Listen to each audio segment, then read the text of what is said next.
Casimero Brothers pinatawag ng Gab sa paglaglag ng kanilang laban. Promoter na si Kameda nagalit sa nalaman.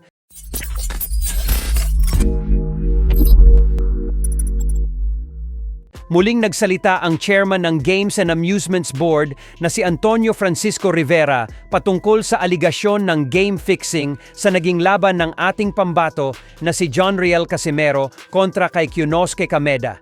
Matapos sabihin ng kapatid at trainer ni Cuadro Alas na si Jason na ang sakit lang daw na kailangan nilang magpatalo para sa mas malaking plano. Kailangan siguro natin magpatalo para sa mga plano. Pero ang sakit, no? Kailangan mong gawin yun para lang sa plano. At dito nga po ay nagsalita ang GAB chairman. Kinumpirma po mismo nito na nagpadala daw sila ng official notice sa magkapatid na Casimero. Ayon kay Chairman Rivera, ay hinihingi daw nila ngayon ang panig ng magkapatid patungkol sa aligasyon na paglaglag ng laban upang maging patas sila sa Casimero Brothers at hindi lang yung mga reklamong natatanggap nila ang kanilang pinapakinggan. Bukod dyan ay binibigyan daw nila ng 5 araw ang magkapatid para sumagot sa mga reklamo at paratang sa kanila. Giit pa ni Chairman na magsasagawa daw ng hearing ang GAB sa susunod na linggo patungkol sa isyong ito ng Casimero Brothers. At inaasahan daw nila na dadalo ng personal ang magkapatid upang mas makapagpaliwanag sila ng maayos ng mga panig nila.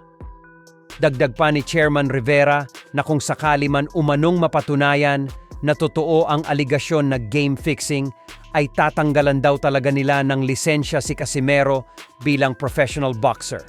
At si Jason naman ay babawian din ng lisensya bilang professional boxing trainer. Tiniyak naman ng GAB na pag-aaralan nila ng mabuti ang kasong ito at maglalabas ng desisyon sa oras na makita. At marinig na nila ang panig ng lahat ng dawit sa isyong ito nang sa ganun umano ay masigurado nila na patas sila sa lahat ng kasama dito.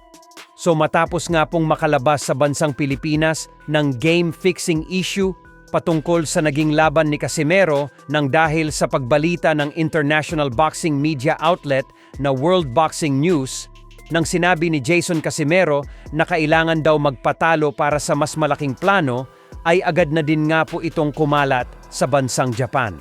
At nakarating na din ito sa kanilang promotor na si Koki Kameda nang dahil sa ginawa na din ito ng balita at artikulo ng Yahoo Japan.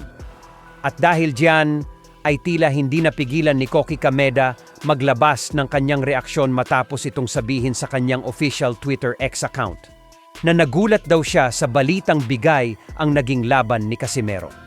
Bukod diyan ay napatanong din ito kung may mga gumagawa daw ba ng mga hindi kanais-nais na masasamang bagay sa likuran niya nang hindi niya alam. Kaya naman dahil diyan ay una niya umanong tatanungin ang kanyang pinsan at nakalaban ni Casimero na si Kyunosuke Kameda.